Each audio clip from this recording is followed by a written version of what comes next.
The world is at war and it needs some sanity. Sanity is required from Israel, from Iran, and also from United States.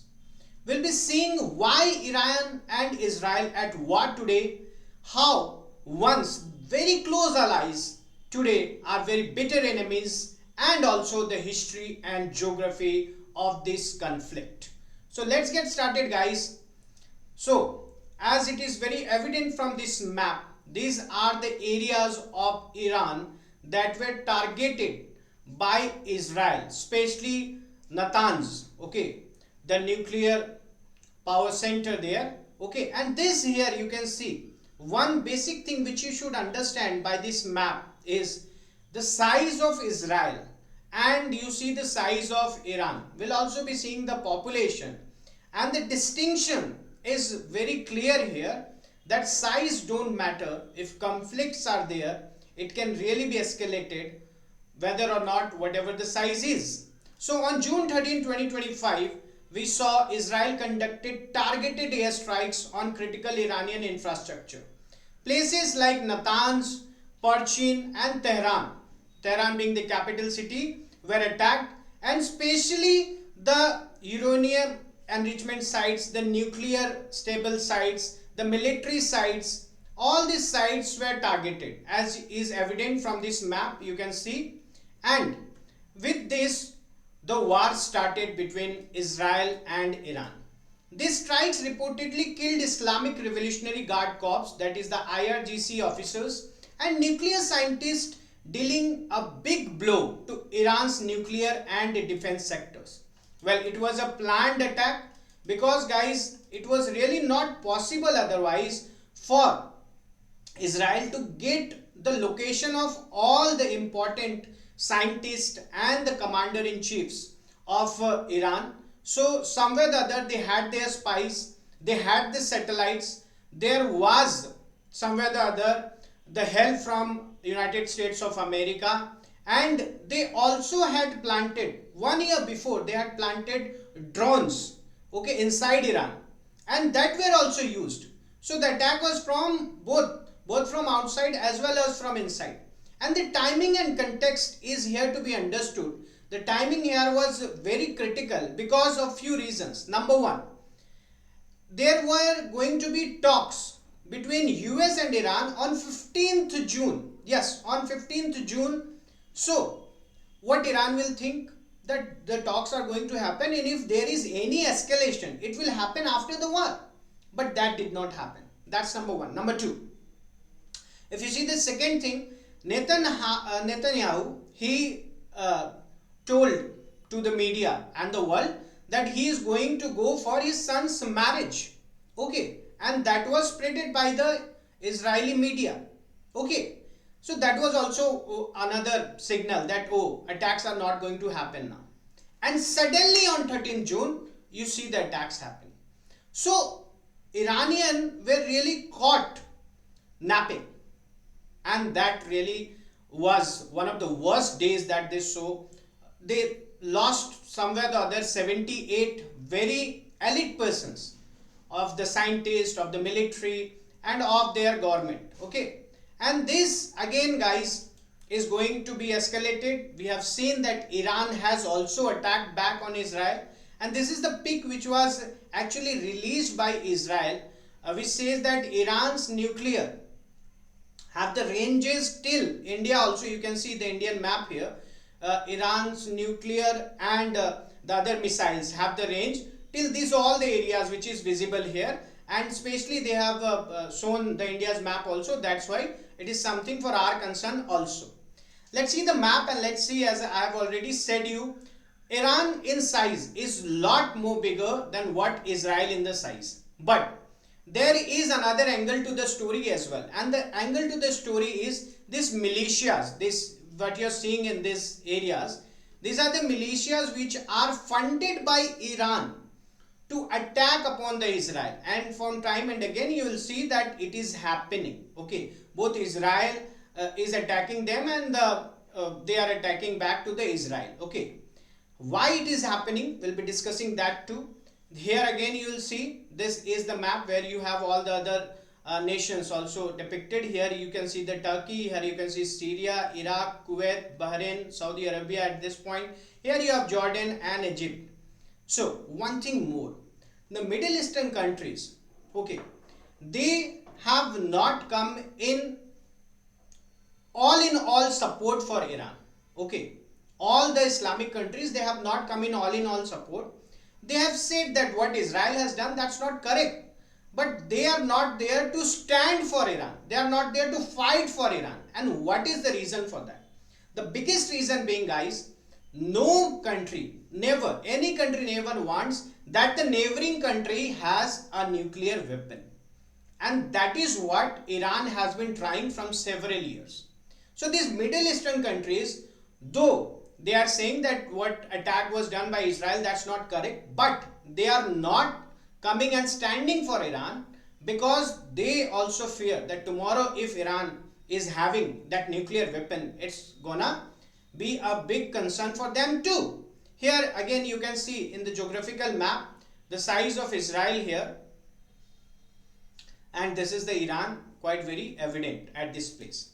Now let's see the population as well as the growth of both the countries. So if you see here Israel, the capital city obviously being the Jerusalem, the total area, please mind it, 20,770 kilometers square. Okay, and what you see here, it is somewhere the other, if you see, it is 1,64,000. Okay, somewhere the other. It is in the population, there is no comparison. Okay, you find no comparison. So this 16 lakh, somewhere the other, this 16 lakh, that what you are seeing in the area. And again, when you see the population here, guys, the population again, here you will see the population is merely in comparison to what is the population of Iran.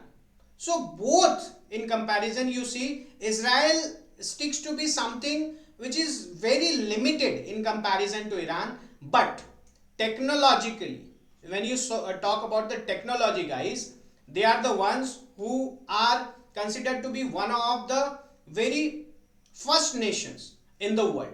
Okay, they are at par with USA at some of the things. Okay, and then you can see here the languages which is talked, the official language is Hebrew here. Obviously Iran, the official language is Persian.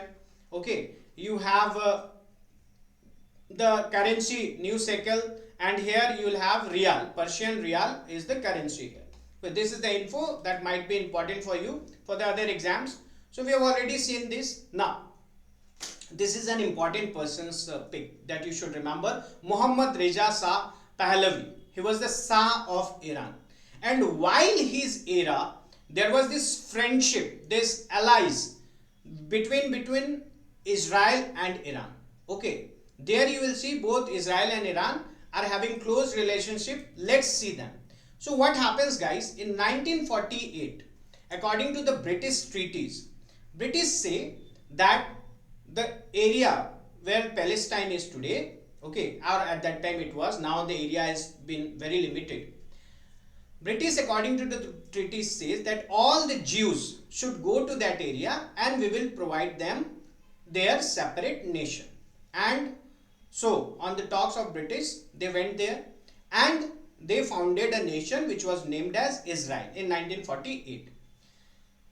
It will be very, stunning and very surprising for you to know that Turkey was the first Islamic nation, and after Turkey, it was Iran, the second Islamic nation, who officially confirmed that yes, Israel is a nation.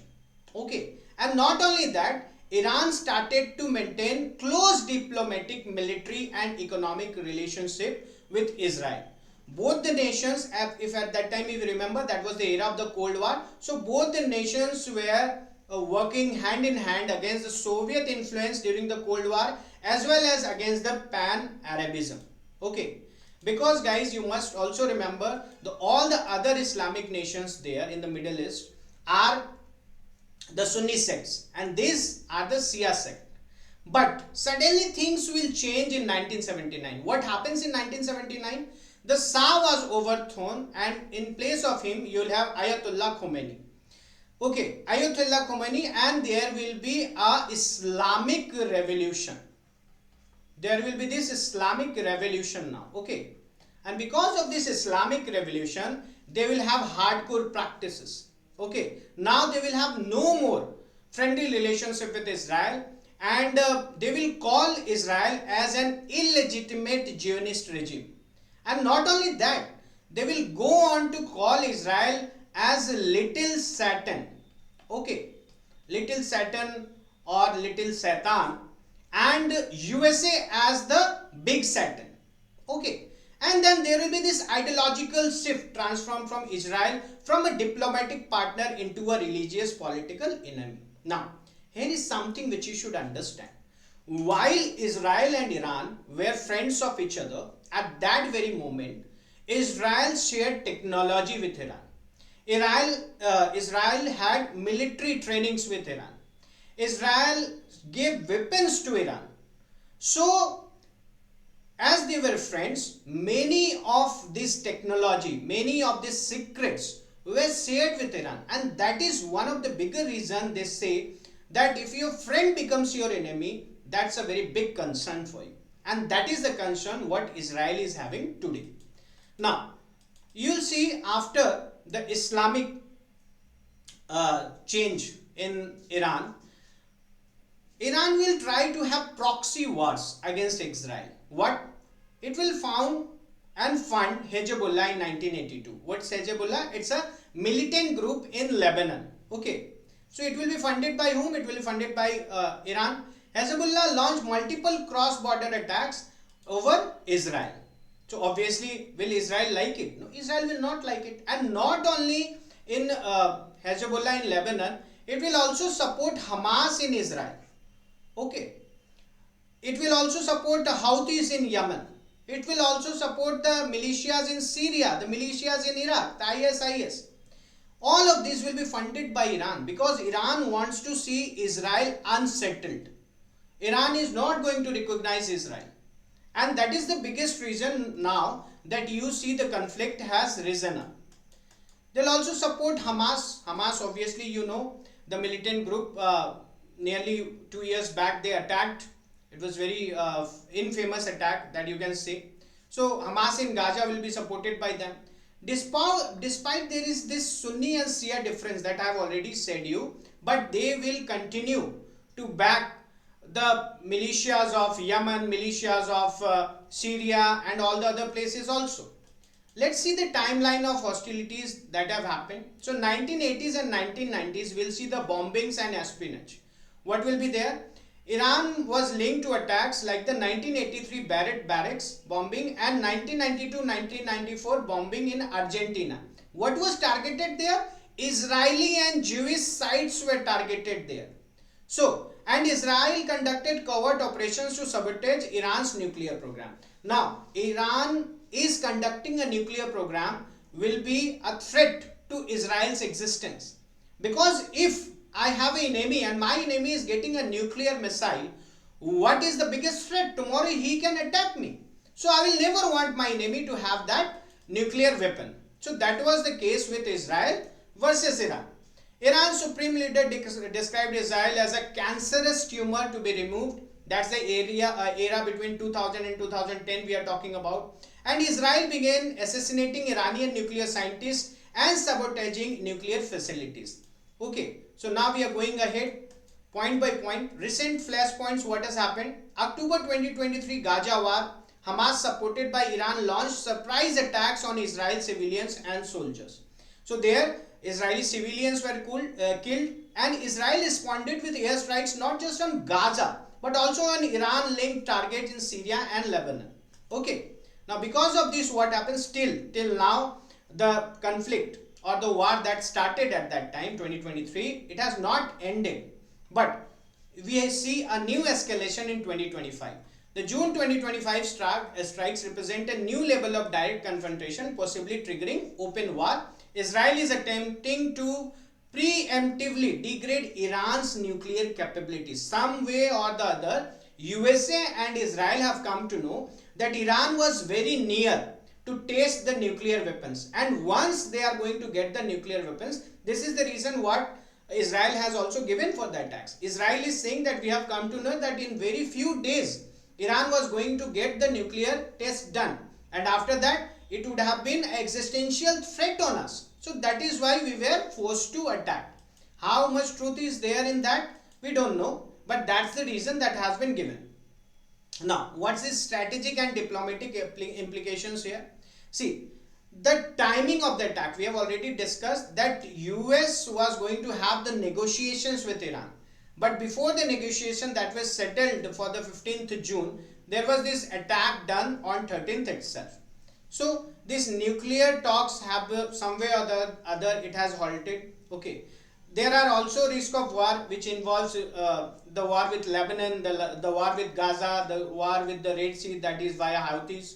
So US, Russia and Gulf state may be pulled in either directly or through proxy war involvement. And even these wars, you see US and Russia, if they enter together, US supporting the Israel and Russia supporting the Iran, you are maybe on the verge of the next world war. Yes, it's a big statement. But if these big nations like US and Russia take part in it, so it is definitely going to be the next world war which the world is fearing. So there should be some sanity. The nations like Israel and Iran, there should be some communication and people should talk about it rather than attacking each other, which is not going to help them. Now let's see the timeline very properly from 1948 to 1978. 1979. This was the era of cooperation, guys. Okay, Israel is founded. Iran becomes one of the few Muslim majority countries that recognizes Israel diplomatically. 1950s to 70s, Iran under the Shah and Israel developed strong ties. Intelligence sharing, Mossad, SAWAK, trade, oil exports and military cooperations will be there. From 1979 to 1989, we see Islamic revolution and ideological shift. 1979, Iranian revolution overthrows Shah. Ayatollah Khamenei rises to power and Iran ties with Israel, calling it an enemy of Islam. 1982, Iran helps found Hezbollah in Lebanon, a Shia militant group opposed to Israel. 1983, what we see? Hezbollah, backed by Iran, attacks US and French barracks in Beirut, signaling Iran's militant approach. Next, guys, 1990s to 2000, 1992, 1994, we see bombing in Argentina. Okay, blame is on Hezbollah and Iran. Okay, and it was done on Israel Embassy and Jewish Center. 2000, Iran increases funding to Hamas, Islamic Jihad and regional militias. 2005 and 2011, Israel begins assassinating Iranian nuclear scientists. Cyber attacks will be there and target Iran's nuclear program. 2010 to 2020, proxy escalation and open threats. Like 2015, we'll see Iran signs JCPO nuclear deal with world powers. Israel criticizes it. Israel never wants that Iran should have any sort of deals with the world powers. 2018, US withdraws from the JCPO, tensions rise. Israel bombs Iranian assets in Syria. 2020, you'll see IRGC commander Qasim Soleimani is killed by US drone in Iraq, worsening Iran-Israel-US dynamics. So US also now gets directly involved there. Number 5. You'll see 2023 or 2025. This is the point we are discussing now. October 2023, Hamas launches surprise attack on Israel. Iran is accused of backing the assault. Israel strikes Iranian proxies. 2024, continued covert strikes on nuclear facilities. Iran enriches uranium beyond JCPO limits. It means what? It means that now Iran has that much amount of uranium that can be used for nuclear weapons. So this is the biggest threat that USA and Israel is talking about. June 13, 2025, Israel launches major strikes on Iranian nuclear and military targets, that is the Natanz, the Perchin, the Tehran, kills IRGC officials and scientists. And mid-2025, rising fear of nuclear war as Iran vows retaliation and diplomacy stalls. Now, there are 3 angles to this story.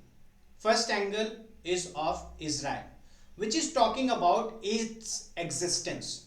If tomorrow Iran is having a nuclear weapon, it's going to be very destructive for them and they might face existential crisis.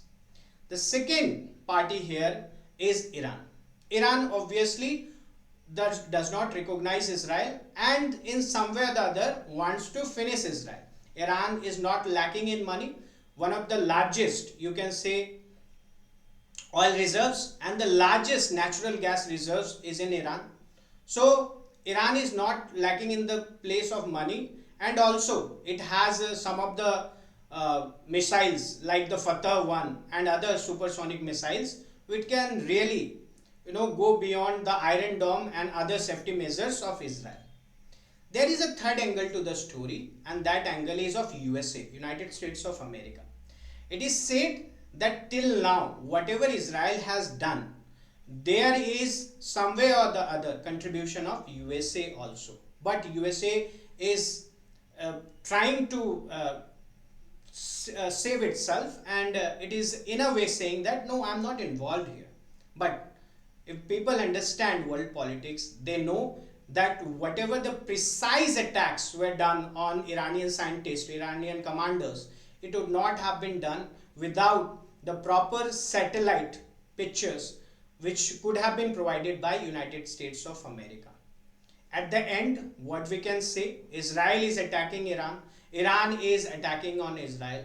Maybe tomorrow a few more countries will join into the war, and that's not going to be good for the humanity. Humanity must exist. We must compete on education. We must compete in Olympics for games. We must compete that we should try that the poor people of our country can get into the middle class or the upper class zone. We should compete for the GDP's growth. We should compete for the scholarships, for the Nobel Peace Prizes, for the Nobel Literature Prizes. But we should not be competing for the wars. What you think about it, tell us. We'll meet again. Thank you so much.